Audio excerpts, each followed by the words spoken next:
Good afternoon, students. Today we will see the next method, that is equal method. Earlier I have taught you about compare method.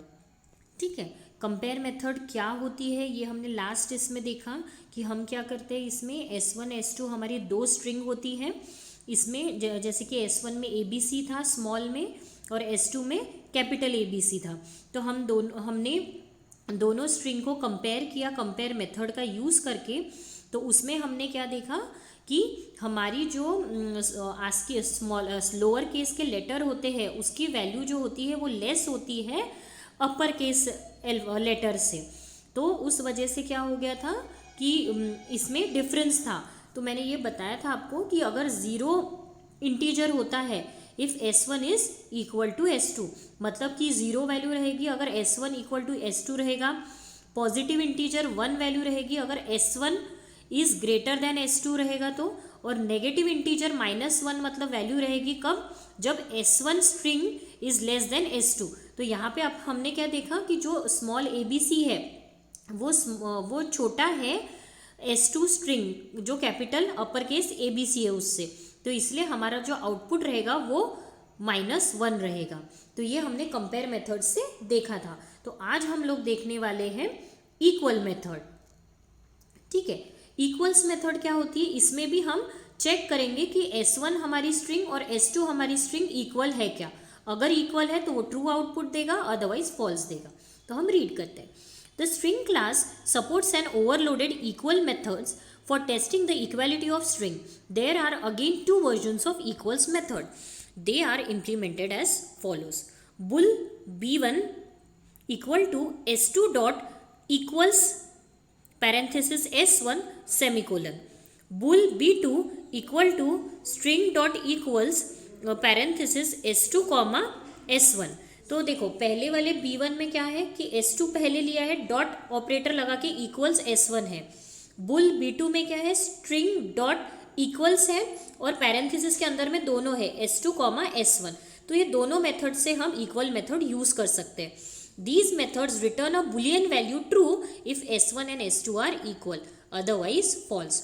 तो इसमें क्या होता है कि अगर हमारी स्ट्रिंग S1 और S2 इक्वल है तो आउटपुट में हमें बुलियन वैल्यू ट्रू मिलेगी, अदरवाइज फॉल्स रहेगी। ठीक है, तो ये होती है हमारी second method equals method. Last हमारी जो थर्ड मेथड थी, जैसे कि यहाँ पे हमने अभी दो कवर कर लिए, देखिए डॉट में। ठीक है, अब लास्ट है हमारी ओवरलोडेड इक्वल टू मेथड, जो हमारी थर्ड मेथड है। तो वो अब हम देखेंगे।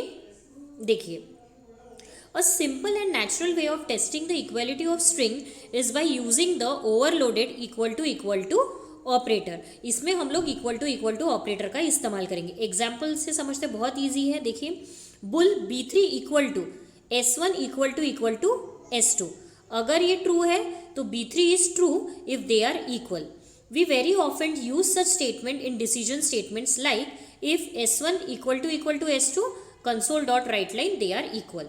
तो सिंपल इसमें ये जानिएगा, अगर string S1 equal to S2 है तो हमें आउटपुट में B3 के इसमें क्या आ जाएगी, वैल्यू ट्रू। और ये बहुत रेयर यूज़ होता है। कहाँ यूज़ होता है, जब हमें कोई डिसीजन स्टेटमेंट होता है प्रोग्राम में, अगर कोई डिसीजन स्टेटमेंट होता है तो उसमें हम लोग ये इक्वल टू ऑपरेटर का इस्तेमाल करते हैं। और लास्ट में अगर ऐसा होता है, इफ़ हम कंडीशन देते हैं if S1 equal to S2, then हम प्रिंट कर देंगे console dot write line they are equal. तो ये हो गए हमारे तीनों मेथड्स। ठीक है, अब नेक्स्ट हम देखेंगे फाइंडिंग सबस्ट्रिंग।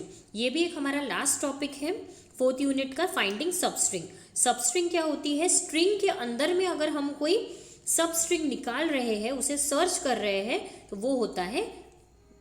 ठीक है, देखिए, it is possible to extract substring from a given string using the overloaded substring method available in string class. String class के अंदर में सबस्ट्रिंग मेथड होती है। There are two versions of substring, और क्या है, हमारे पास दो वर्जन है सबस्ट्रिंग के, S dot substring N, S dot substring N1 comma N2। तो देखिए, पहला है जिसमें वो nth वैल्यू तक सर्च करेगा और दूसरा क्या है, S dot substring N1 comma N2। तो इसमें क्या होगा, वो N1 से लेके तो N2 तक सर्च करेगा, N1 पोजीशन से N2 तक। देखिए कैसे, The first one, extract a substring starting from the nth position to the last character of the string contained in S. ठीक है, कोई स्ट्रिंग है सपोज हमारी, ठीक है, उसमें अगर हमें कोई सर्च करना है पोजीशन, तो कहाँ से nth से स्टार्ट होगा, जो हमारी nth पोजीशन रहेगी वहां से वो स्टार्ट करेगा, तो कहाँ तक के, n तक के। और जो नेक्स्ट है s dot substring n1 comma n2, उसमें क्या होगा, हमारा nth वन पोजीशन बिगनिंग रहेगा वहां से लेके, तो n2 हमारी जो एंडिंग पोजीशन है वो वहां तक सर्च करेगा। अब हम एग्जाम्पल से समझते हैं। देखिए स्ट्रिंग s1 इक्वल टू, देखिए स्ट्रिंग क्या है हमारी, न्यूयॉर्क। न्यूयॉर्क ये हमारी पूरी स्ट्रिंग है, कितने लेटर्स है देखिए, NEW स्पेस YORK, ये हमारे टोटल अल्फाबेट्स है। टोटल 8 हमारे पास इसमें एलिमेंट्स है, समझिए आप, ठीक है, कैरेक्टर्स समझिए, ठीक है। अब इसमें से हमें एक एक देखना है। देखिए string s2 equal to s1 dot substring 5, ये ऊपर वाला जो है ना, ये s डॉट सबस्ट्रिंग n वो है, ठीक है। तो देखिए यहां पे अब हम चेक करेंगे, तो पहले इसमें क्या है, 5th पोजीशन। अब काउंट करेंगे हम लोग n से, देखिए तो NEW स्पेस और y, तो 5th इसमें हमारा क्या आ रहा है, यॉर्क आ रहा है, तो इसलिए s2 स्ट्रिंग क्या प्रिंट करेगा, यॉर्क। उसके बाद string s3 equal to s1 dot substring 0,3, मतलब n1 में क्या है हमारी पोजीशन, 0 पोजीशन और कॉमा 3, तो हमें क्या करना है, 0 पोजीशन से लेके तो जो हमारी 3rd पोजीशन है वहां तक के हमें स्टार्टिंग हमारी होगी 0 से और 3 तक के चलेगा। तो हम देखिए न्यू में n से हमारा स्टार्ट हो गया, ठीक है, NEW, तो 3rd पोजीशन आ गई हमारी, तो हमारा क्या आ रहा है उसमें NEW, ये 3 वर्ड्स आ रहे, इसलिए S3 में क्या करेगा, वो 3rd पोजीशन तक न्यू प्रिंट करेगा।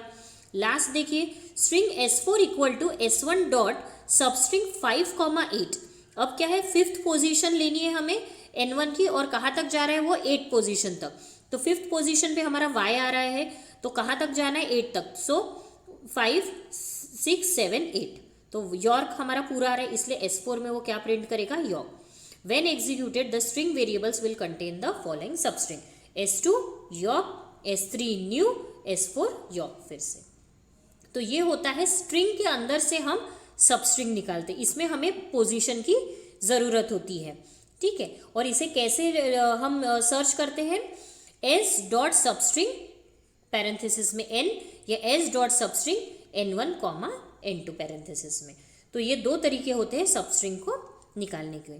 सो आई थिंक यहाँ तक आपको क्लियर होगा। Thank you.